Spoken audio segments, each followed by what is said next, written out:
Muito obrigado, meu irmão. Para mim é um motivo de muita alegria estar aqui na igreja de Olaria, depois de muitas décadas, não são anos, são décadas que eu não venho aqui. E é especial porque se não fosse a igreja de Olaria, eu não existiria, nem meus irmãos. Porque foi nessa igreja, nos anos 50, que a minha mãe conheceu meu pai. Os dois já descansam no Senhor. Então, se não tivesse a igreja de Olaria, é igual aquele De Volta para o Futuro, né? Não tivesse a igreja de Olaria, minha mãe não conhecia meu pai, e aí eu não ia existir. Cantou aqui no coral. Ainda tem coral na igreja de Olaria? Está começando de novo, mas ela cantou muitos anos aqui no coral. Fico feliz de reencontrar aqui os amigos.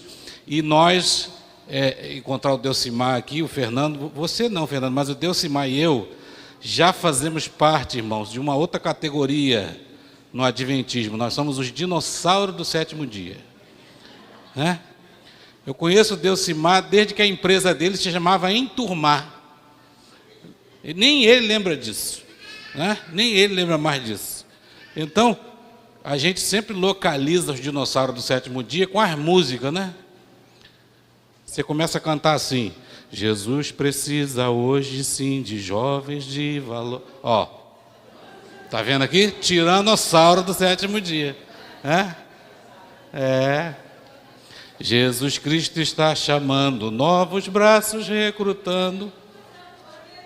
Bem-vindo ao Jurassic Park, irmã. É assim mesmo. Porque a gente canta esses negócios, um monte de gente fica assim: meu pai, de onde saiu isso? Era a música que a gente cantava na nossa época, que ainda é a nossa época, né? Eu fico muito feliz. Agora, eu tenho uma missão especial para a igreja de Olaria, eu acho que ela vai cumprir. Fernando, Flavinha, levanta a mão aí, Flavinha. Está vendo aquela moça de mão levantada ali, irmãos? Há 20 anos que eu não a via. Ela era de Guadalupe, que eu sou lá de Guadalupe. E ela, hoje, recebeu um chacoalhão do Espírito Santo e falou assim: vai procurar uma igreja adventista. Está afastada, mas está voltando, né, Flavinha? Flavinha está afastada e hoje, coincidentemente, eu vim pregar aqui. Aliás, eu acho que não é coincidência, não, isso é coisa de Deus mesmo. Ela me encontrou falando: nossa, você que vai pregar? Ela era da minha classe lá, em Guadalupe, estava sempre lá com a gente. Frequentou alguns anos ali em Guadalupe, mas os reveses da vida, né, Flavinha? Flavinha teve alguns problemas aí, a vida foi um pouco dura, mas ela está de volta. Amém? E eu recomendo a Flavinha para os irmãos de Olaria. Ela entrou no território sagrado de Deus, não pode mais sair. Tá? Vocês apoiem para que ela possa se rebatizar em breve. Eu quero convidá-los agora, meus queridos, a abrir a Bíblia em Mateus capítulo 11, verso 28 a 30.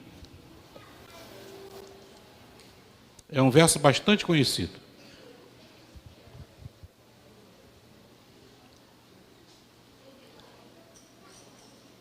Vamos ler. Vinde a mim, todos os que estáis cansados e sobrecarregados, e eu vos aliviarei. Tomai sobre vós o meu jugo, aprendei de mim, porque sou manso e humilde de coração, e achareis descanso para as vossas almas, porque o meu jugo é suave e o meu fardo é leve. Antes de orar, eu quero propor um desafio para a igreja. Eu sempre gostei muito de desafio. Saúdo também quem está em casa para esse desafio. Você consegue ficar 30 minutos sem pegar no celular? Quem consegue? Levanta a mão aí. Amém. Então vamos fazer esse propósito? Ah, mas eu quero ver a Bíblia. Não precisa, é só esse verso aí. Então hoje você vai ficar livre do celular. Oremos então por esse propósito e pela iluminação de Deus. Senhor, nosso Deus e nosso Pai, estamos aqui na sua santa casa e chegou o momento muito especial na qual o Senhor vai falar conosco. Mas o Senhor vai falar através da boca de um pecador. E é por isso que nós precisamos da unção do Espírito Santo, para que a sua mensagem seja transmitida com clareza. E eu peço que o Espírito Santo também unja os ouvidos e as mentes para que nós possamos compreender essa palavra e aplicá-la em nossa vida. Transforme-nos hoje. Afasta deste local qualquer influência do mal. Que o Senhor venha acalmar o coração das crianças. Que o celular não toque, Senhor, porque nós precisamos estar presos ao rio da vida que emana do seu trono. Em nome de Jesus, amém. Muito bem, irmãos, o capítulo mais famoso sobre o amor na Bíblia é 1 Coríntios 13. Mas a gente quase não nota que lá no finalzinho de 1 Coríntios 13, existe uma frase famosa de Paulo falando sobre conhecimento ou autoconhecimento. Ele diz assim: quando vier o que é perfeito, nós que conhecemos agora tudo em parte, o conheceremos assim como também por ele somos conhecidos. O que o apóstolo Paulo estava querendo dizer é que a gente conhece muito pouco das coisas. Ele diz que até de Deus a gente vê como em um espelho. Aí você fica pensando, mas a gente quando se vê no espelho parece tão nítido, né? Hoje, né? Mas no tempo do apóstolo Paulo, o espelho era um pedaço de latão polido, né? Então a imagem era turva, desfocada, e ele falava, olha, a gente conhece a Deus como a gente olha para esse espelho, mas um dia nós vamos conhecê-lo claramente, e a gente vai passar a conhecer as coisas, e nós vamos conhecê-lo, e a gente vai passar a eternidade nesse processo. Na filosofia, existe um campo de estudo chamado epistemologia, que é uma reflexão geral sobre como você pode conhecer as coisas. E existem opiniões extremas, como de um filósofo chamado Gorgias, que disse assim, olha, nada existe, e se existir, ninguém consegue conhecer. E se conseguir conhecer, ninguém consegue passar essa informação para o outro. Deixando de lado esses extremos, a gente percebe que a nossa geração, o tempo que a gente vive, é um tempo de muita informação, mas de conhecimento superficial de quase tudo. Hoje, se você estiver num trem lotado, você pode escutar gente falando sobre vacina, né? Nós temos vários especialistas agora em vacina, geopolítica do leste europeu, história do Brasil, comunismo versus capitalismo, religião, análise de mercado financeiro, problema climático, se fala sobre tudo. Hoje as pessoas têm um pseudo-conhecimento sobre tudo, mas a gente percebe que, às vezes, repetimos mais o senso comum do que aquilo que vem sendo estudado sobre os assuntos. E quanto ao conhecimento de nós mesmos? Não estou falando de autoconhecimento, esse autoconhecimento esotérico que as pessoas fazem para poder chegar a um estágio de desenvolvimento. Não é isso que nós estamos falando. Estamos falando se a gente realmente se conhece. Diz uma lenda grega, que Sócrates, que era considerado um homem muito sábio, foi uma vez no templo de Apolo se consultar com uma sacerdotisa, e lá ele leu na porta uma frase que vocês conhecem, que é muito famosa, que note Celton, conhece a ti mesmo. Conhece a ti mesmo. Estava na porta. E quando ele entrou e foi consultar-se com esse oráculo, o oráculo disse para ele que ele era o homem mais inteligente da terra, porque ele era a única pessoa que sabia que não sabia de nada. Era a única pessoa que tinha a noção plena da sua ignorância sobre quase todas as coisas. E ele foi para Atenas, a sua cidade, e vivia espizinando as pessoas, né? Vamos dizer assim, a pessoa falava um assunto, ele fazia uma pergunta. Claro, Sócrates nunca escreveu nada, Platão que escreveu, né? O seu discípulo. E aí ele fazia uma pergunta, a pessoa retrucava, ele fazia outra pergunta, e daqui a pouco a pessoa ficava irritada, porque com as perguntas que ele fazia, a pessoa percebia que não sabia coisa nenhuma. Esse negócio foi tão extremo que ele foi condenado à morte. Ele foi condenado a beber uma taça de cicuta, um veneno mortal, porque ele foi considerado um subversivo. Agora, deixando de lado o papo filosófico, a Bíblia diz que nós temos um inimigo que se esmera em nos conhecer profundamente. Nós temos um inimigo que coloca dia após dia os seus agentes demoníacos para relatar todos os nossos passos. E eles trabalham não para a nossa felicidade. Há milênios fazem isso com a raça humana, buscando fazer aquilo que Jesus disse: roubar, matar e destruir. Graças a Deus que nós temos Jesus. E Jesus não nos conhece, Jesus sabe. Amém? Eu acho interessante a gente dizer assim: Jesus é o médico dos médicos. E Jesus não é médico dos médicos coisa nenhuma. O médico precisa estudar para achar uma cura. Jesus não precisa estudar, ele cria. Ele não é médico, ele é criador. Jesus não precisa te analisar, ele sabe porque ele fez você.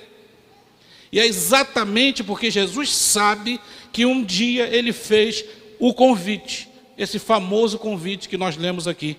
E esse convite começa assim: vinde a mim todos os que estáis cansados e sobrecarregados, e eu vos aliviarei. Vamos analisar esse convite nesses poucos minutos, irmãos.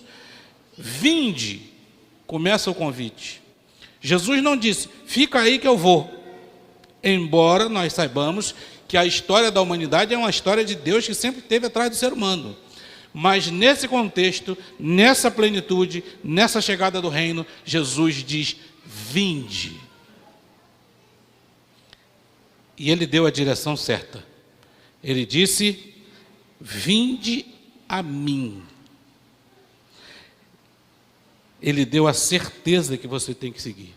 Ele não disse: vinde para a religião. Embora a religião devesse ser exatamente um canal que nos levasse a ele. Jesus também não disse: vinde à igreja. Embora a igreja seja o conjunto dos santos, e esses deveriam também levar as pessoas a Cristo. Jesus também não disse: vinde à boa moral, embora moral e ética sejam virtudes que devem ser encontradas nos servos de Cristo. Ele não disse nada disso. Ele foi específico. Ele disse: vinde a mim. Jesus não era politicamente correto, irmãos. Hoje em dia, Jesus seria mais odiado do que na época dele, porque não é comum uma pessoa pegar o microfone e falar assim: olha, quem comigo não ajunta, espalha. Eu sou o caminho. Quando Jesus fala isso, você sabe o que ele está dizendo? Os outros caminhos, só eu. E isso fere a ética moderna, né? Por que não pode ser Buda? Por que não pode ser Maomé? Por que não pode ser Confúcio? Por que não pode ser Krishna? Por que não pode ser Ogum, Pombagira? Não pode, irmão. Jesus disse: eu sou o caminho. E ele foi mais audacioso quando ele chega para os discípulos e fala assim: eu sou a videira verdadeira. Em outras palavras, o judaísmo, que era considerado como videira, tanto é que nas portas do templo tinham 2 cachos de uva de ouro bordado, eles eram considerados a videira. Jesus chega para os discípulos e fala assim: eu sou a videira verdadeira. Isso que vocês estão seguindo aí é videira falsa. É duro, né? E Jesus diz agora: vinde a mim. Agora tem um detalhe. Ele disse: todos os que estáis cansados e sobrecarregados. O convite é específico. Jesus não disse: vinde a mim como estáis. Embora a gente escute um monte de irmãos repetindo isso, Jesus nunca disse essa frase, e essa frase não é inspirada. Jesus foi claro em dizer: vinde a mim se você está cansado e sobrecarregado. Mas quem está cansado? Bom, existem pessoas que estão cansadas desse mundo. E eu espero que vocês sejam uma delas. Existem pessoas cansadas das luzes, do brilho, da falsa felicidade passageira que o mundo promove. Tem gente cansada de viver aqui. Tem gente esperando um mundo novo, amém? Tem gente que vive com um pé na terra e os olhos no céu. Não aguenta mais esse negócio, estou cansado. Irmãos, tem gente que olha ao redor e percebe que o mundo, que aquilo que o mundo chama de felicidade, de amor e paz, não passa de neblina, cortina de fumaça para esconder as tristezas e o abandono. Até o escritor inglês Oscar Wilde, que era ateu, escreveu: viver é a coisa mais rara do mundo. A maioria das pessoas apenas existe. E tem um meme na internet engraçado, né? Uma pessoa passando mal, fala assim: me ajudem, algum doutor aqui? Aí o rapaz fala assim: eu sou doutor, então vem cá ajudar. Não, eu sou doutor em filosofia. Mas olha, ele está morrendo. Aí ele fala assim: será que ele viveu? Ele está morrendo, será que ele viveu? Uma coisa é viver, irmãos, outra coisa é apenas existir. Mas tem gente também que está cansado da igreja. E eu não estou falando de gente que está deixando a igreja, não. Gente que está cansado na igreja, dentro da igreja. Entra ano, irmão, sai ano, e vivemos fazendo as mesmas coisas. Eu estou nessa igreja há 51 anos. Os que sinceramente compreendem a função da igreja, percebem que estamos fazendo mais o que a gente gosta do que aquilo que Deus mandou. A gente faz mais aquilo que nos dá prazer do que aquilo que é missão dada por Jesus. Irmãos, são muitas semanas de oração, congresso, simpósio, retiro, cantata, musicais, no templo, no campo, na rua, na praia. Todavia, às vezes o resultado disso tudo é pífio. Por quê? Porque está faltando poder do alto. Está faltando poder do alto.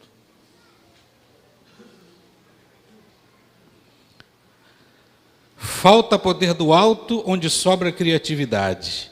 Falta unção onde sobra tecnologia. Pois precisamos urgentemente saber se estamos fazendo, como cantamos, tudo por Ele. Não é isso que a gente canta? Tudo por Ele.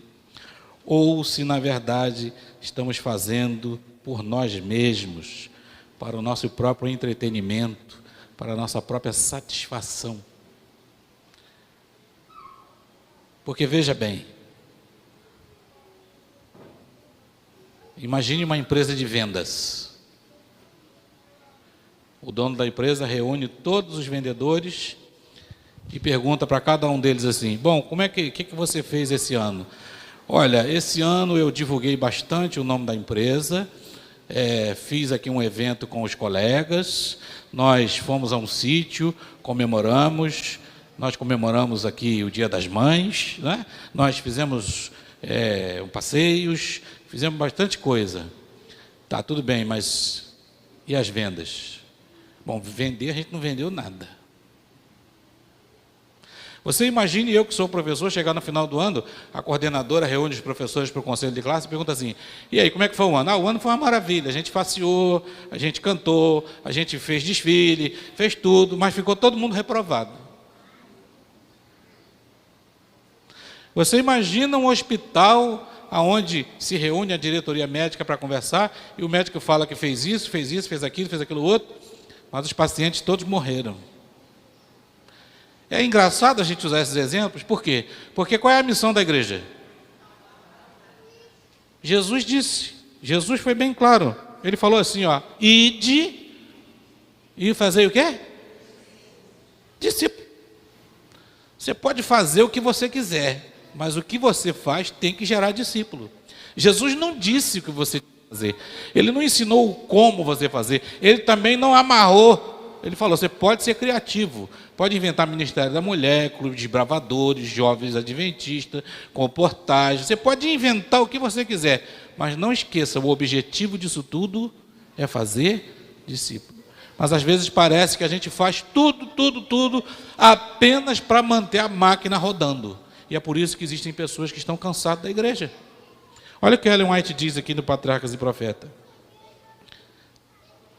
Há, na atualidade, preste atenção, milhares que estão seguindo uma conduta na qual não teriam dificuldade em compreender seu dever, se este estivesse em harmonia com as suas inclinações. Ou seja, se aquilo que Deus pediu para eu fazer está em harmonia com o que eu gosto, ok. Mas quando não está? Aí ela diz aqui, ó. Acha-se na Bíblia este dever claramente posto diante deles, ou é evidentemente indicado pelas circunstâncias ou pela razão, mas porque tais evidências são contrárias aos seus desejos e inclinações, frequentemente as põem de lado e ousam ir a Deus para saber qual a sua missão. Ou seja, a pessoa ainda ousa ir a Deus, fala: Senhor, o que você quer de mim? Deus já está falando há muito tempo. A única coisa que a gente precisa é se adequar à vontade dele. Mas existem também, irmãos, pessoas cansadas de si mesmas. A gente vive num mundo de frustração, sim ou não? Um mundo de dor, um mundo de angústia. E a angústia maior, para todos nós que somos pecadores, é que aquela frase que Deus falou para Caim, ele fala para a gente todo dia: o pecado jaz à porta. Cabe a você dominá-lo. A gente precisa o tempo em todo estar pedindo o Espírito de Deus, porque senão a gente peca e peca de novo, e se frustra e se entristece. Paulo expressou bem essa agonia em Romanos 7,19, quando ele diz: porque não faço o que eu prefiro, mas o mal que eu não quero, esse eu faço. É frustrante isso, não é? Para um servo de Deus. Às vezes você chega em casa e fala assim: meu pai do céu, eu sou um servo de Deus, olha como é que eu tratei o garçom, olha como é que eu, na rua do trânsito, olha como é que meu Deus do céu, eu não posso ser assim, eu queria ser diferente, olha como é que eu tratei minha esposa, meu filho. Para essas pessoas que estão cansadas, esse é o convite, amém? Jesus disse: vinde a mim. Se alguém se sentisse descansado e leve, confortável com o caminho que a sua religiosidade legalista da época o levava, esse convite não era para ele. Não era para ele. De igual modo, hoje, irmãos, aquele que pensa que resolve todos os seus problemas sozinhos, está fora desse convite. O autossuficiente da fé, o ateu, o religioso legalista, o procrastinador da salvação: amanhã eu me entrego, amanhã eu me entrego. O que desdenha da fé, o falso moralista, o igrejeiro que vive pela igreja, seus programas, seus calendários, mas que nunca assumiu o senhorio de Cristo na sua vida, esse convite não é para essa gente. Poucos versos antes de Mateus 11, Jesus disse aqui, olha: ai de vós, ai de ti, Corazim, ai de ti, Betsaida, porque se em Tiro e em Sidom se tivessem operado os milagres que em vós se fizeram, há muito que elas se teriam arrependido com pano de saco e cinza. E contudo vos digo, no dia do juízo haverá menos rigor para Tiro e Sidom do que para vós outros. Irmãos, em 2018 eu estive em Corazim, em Israel. O ônibus para na beira de uma estrada, a pessoa fala assim: olha, vocês vão agora conhecer um ponto turístico, a cidade amaldiçoada. Aí eu fiquei assim: uma cidade amaldiçoada, coisa de filme, né? E aí o pastor: não, é Corazim. E a passagem veio na cabeça. Eu andava pelas ruínas de Corazim, via aqui tinha uma sinagoga, aqui tinha uma olaria, aqui tinha a casa de uma pessoa, e você andando pela cidade lembrando: ai de ti, Corazim. Você sabe o que Jesus quis dizer?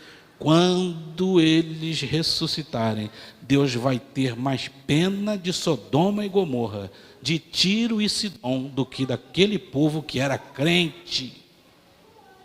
Vocês sabem por quê? porque eles não iam a Cristo, eles se firmavam na sua própria tradição religiosa. Jesus fez milhares de sinais entre aquela gente. João ousa dizer, lá no capítulo 21 do seu evangelho, que se fossem escritos todos os sinais e milagres que Jesus fez e as coisas que ele ensinou, não haveria no mundo uma biblioteca capaz de guardar os livros. É uma hipérbole absurda, né? E ele fala, ô Betsaida, vai subir ao céu? Não, vai descer ao inferno. Você vai descer ao inferno, porque se em Sodoma se tivessem operado os milagres que em ti se fizeram, teria ela permanecido até o dia de hoje. Irmãos, que advertência triste. Eu voltei para o ônibus aquele dia pensativo, falando, meu Deus do céu, você já pensou se Jesus falar isso da minha igreja? Fala isso da minha família? Jesus falando, ó, cansei, não dá mais. Irmãos,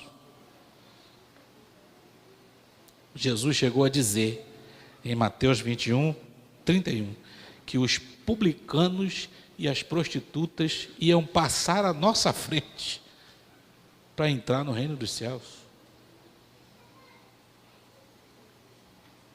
Frequentar a igreja sem vida relacional com Cristo mascara a nossa real situação.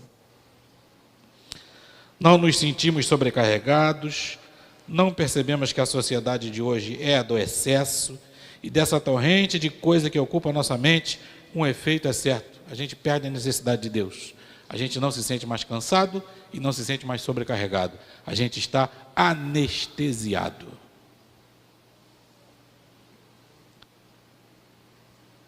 Falando de um mal moderno, por exemplo, o smartphone.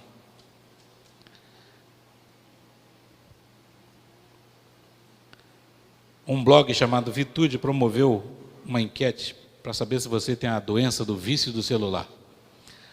Você checa as redes sociais como a primeira coisa que você faz no dia? Já acordou, já pega para olhar a rede social. Você checa as redes sociais infinitas vezes ao longo do dia. Você se sente por fora de tudo quando não está conectado. Você anda distraído e não consegue se concentrar. Principalmente quando você vai ler a Bíblia, não consegue mais ter concentração. Você se preocupa demais em ter a aprovação dos outros. Você não consegue mais assistir um vídeo ou ouvir um áudio sem acelerá-lo uma vez, 1,5, 2x, porque eu quero tudo depressa, tudo rápido. Estranho, né, irmãos? E aí a gente começa, faz semana de Calvário, faz pedido de oração no papelzinho, e faz cantata, feira de saúde, tudo isso é bom, não estou condenando nada disso, irmão. Eu só estou dizendo que se eu não tiver vida relacional com Cristo, isso tudo pode ser uma máscara. E eu não consigo me olhar e me conhecer como aquele que precisa do descanso de Deus. Agora, olha o remédio. Já estamos terminando. Tomai sobre vós o meu jugo e aprendei de mim, porque sou manso e humilde de coração, e acharei descanso para vossas almas. Estranho remédio. Quando a gente pensa que Jesus veio nos libertar, ele veio nos prender. Por quê, irmão? Porque jugo é uma cangalha. Todo nordestino aqui sabe o que é uma cangalha, né? Cangalha é um tronco, um V para lá, um V para cá, se amarra um boi de um lado, amarra o boi do outro lado, para ele poder puxar o arado. É isso que Jesus falou. Jesus estava dizendo assim, ó, sabe o que vocês têm que fazer quando vem a mim? Vem a mim que eu vou prender você. Esses são os paradoxos da fé cristã. E não são únicos, né, irmãos? Você percebe que a gente acredita que uma virgem concebeu. Amém? Isso é um paradoxo. A gente aceita que Jesus é Deus e é homem ao mesmo tempo. Por que o Evangelho teve uma luta danada com os gnósticos? Porque eles não conseguiam aceitar. Como é que é Deus? Se é Deus, não pode ser homem. Se é homem, não pode ser Deus. Jesus é Deus e homem ao mesmo tempo. A gente acredita que ele morreu, mas que ele está vivo. Amém? E é por isso que Jesus diz para nós hoje: se você quer ser livre, eu preciso prender você. É paradoxo, irmãos. Foi por causa disso que Tertuliano de Cartago, um dos pais da igreja, disse assim: eu creio, porque é absurdo. Na verdade, se não fosse absurdo, eu não precisaria crer, eu não precisaria exercer fé. Porque se uma pessoa fala que tem um abismo aqui, e eu vou construir uma ponte, e você fala, depois que você construir a ponte eu passo, isso não é fé, isso é lógica. A fé diz: primeiro bota o pé, depois Deus bota a ponte. Amém? Não há lógica na fé. Nós acreditamos porque ela é absurda. E é esse absurdo que eu vim contar para vocês. Jesus disse: quer ser livre? Eu tenho que te prender. Aprendei de mim. Pô, os bois eram assim. Não adianta botar 2 bois novos na canga, né? Porque o serviço não ia andar. Então era sempre um boi experiente, acostumado a fazer a trilha, com um boi novo. O boiadeiro amarra o boi novo e ele se bate.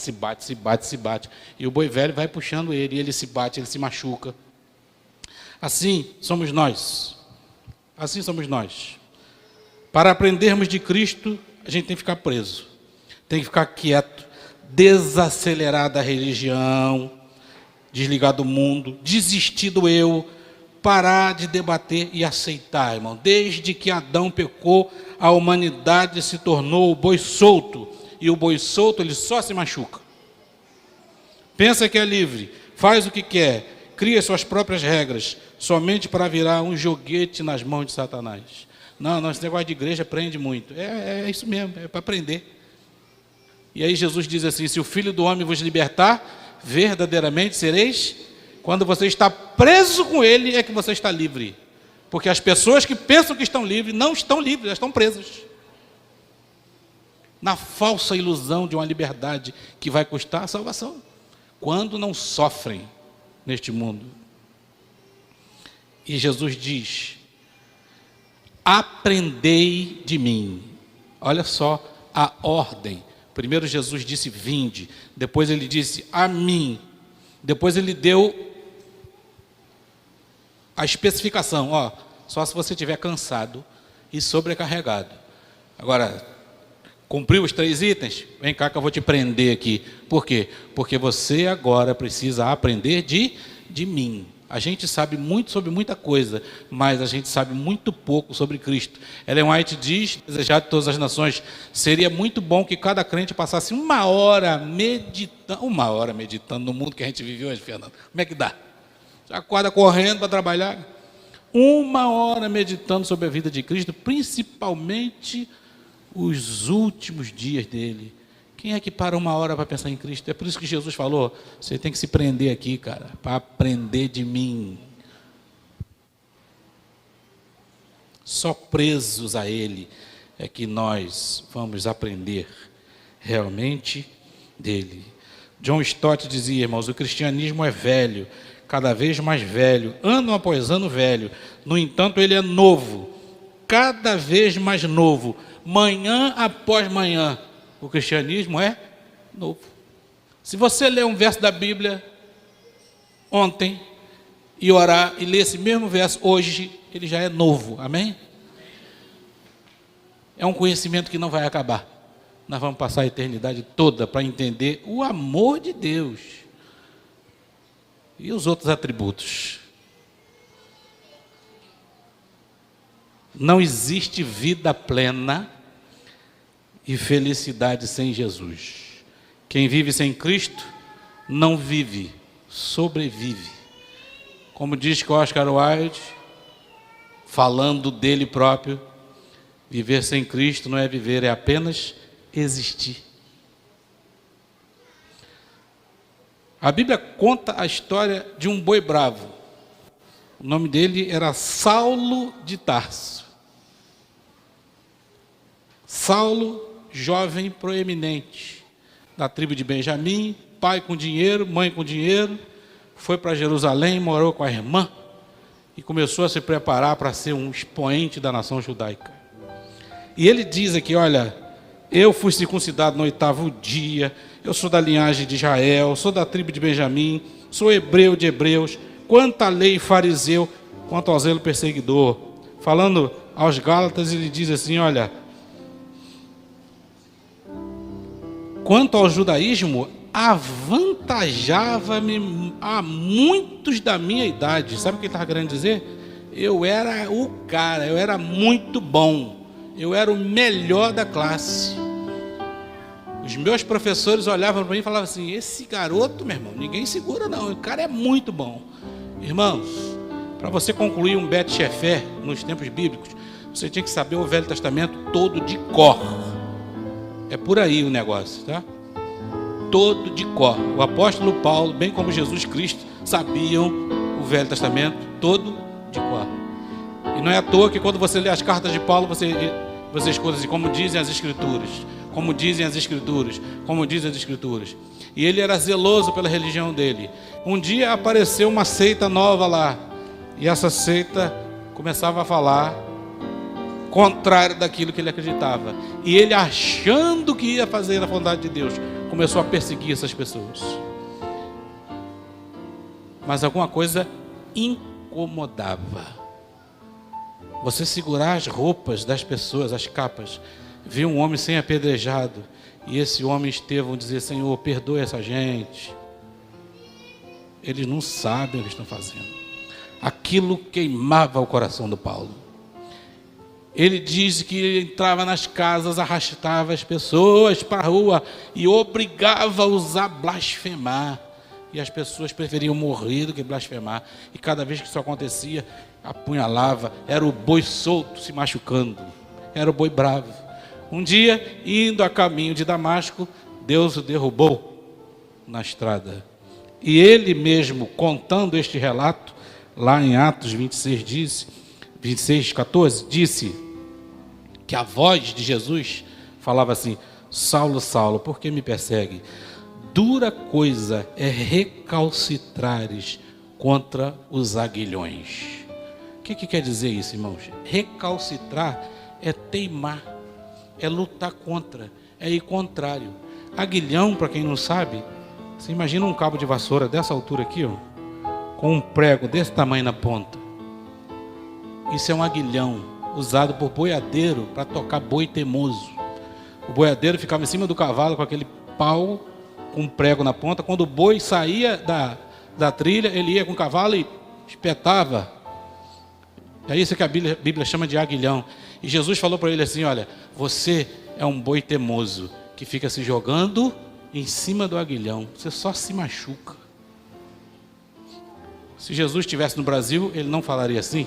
Ele falaria, Paulo, Saulo, você está dando murro em ponta de faca. Que é assim que a gente fala aqui, né? Você está dando murro em ponta de faca. Está lutando à toa. Vem a mim. Se prende aqui, cara.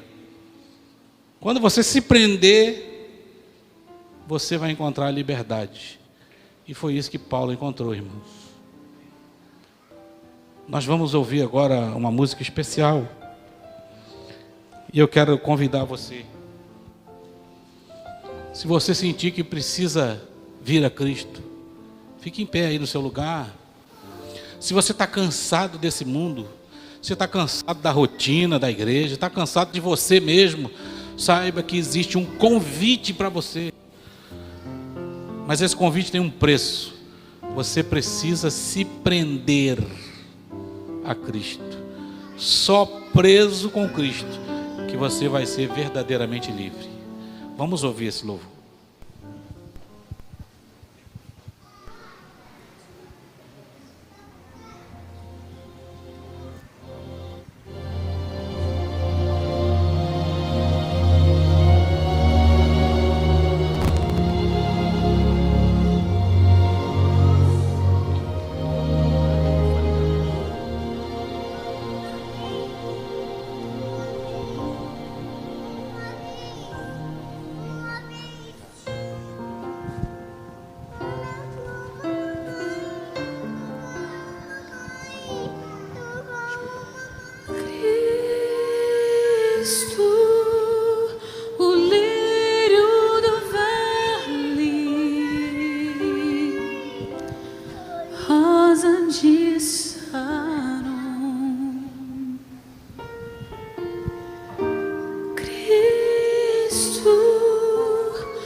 amigo e bom irmão, o Pai da eternidade, Cristo, o grande general, o Pai de amor eterno, Cristo, o vencedor do mal.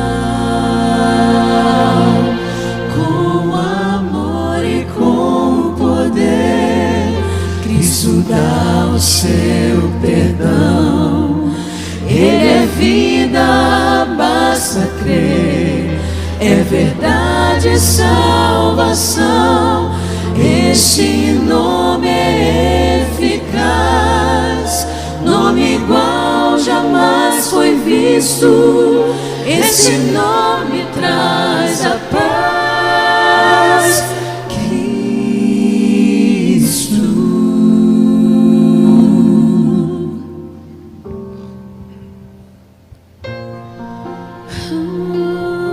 Esse é o convite. Vinde a mim. Está cansado, está sobrecarregado. Há alívio para nós. Mas temos que nos prender a Cristo.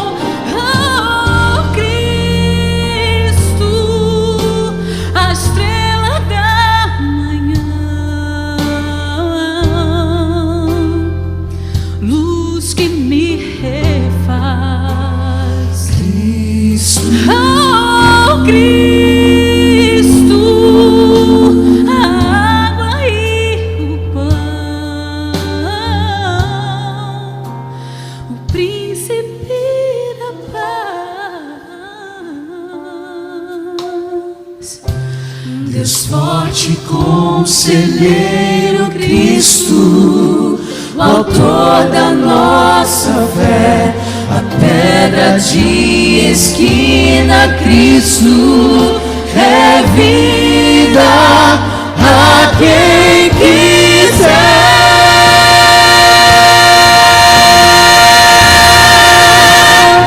Com amor e com poder, Cristo dá o seu perdão. Ele é vida, basta crer. É verdade, salvação. Este nome é eficaz, nome igual jamais foi visto. Esse nome traz a paz.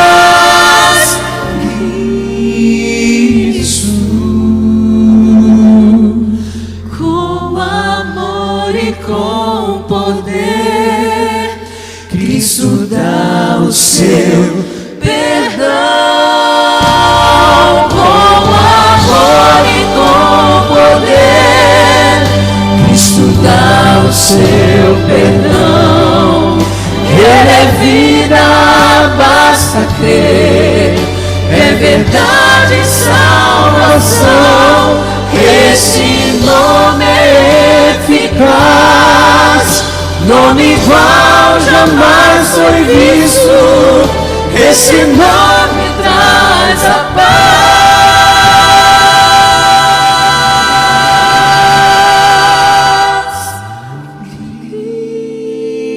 Cristo,